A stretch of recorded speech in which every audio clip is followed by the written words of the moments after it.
there's tons of differences in them. The one over there is the earliest version, and this is a later version. When I found this tractor, it was on cut-off rims and didn't have a manifold basically. So it's been a pretty extensive restoration, and I tried really hard to bring back the original patina to it. So it was an all original tractor. That tractor's restored, so that was another thing that kind of helped keep it different. So you want me to start it up?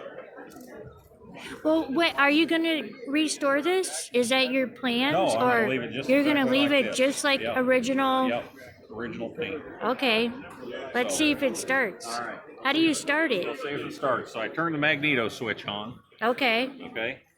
And then we pull it up on compression. Oh, got to turn the gas on. Yeah, turn the gas on.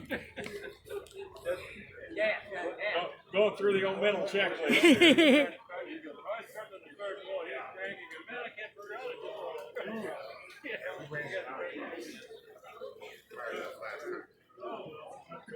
Okay, so pull it up on compression, give it a choke. Usually takes a couple times to do that. So we see a little bit of gas coming out, which I don't see yet. Uh-oh. Yep, there it went.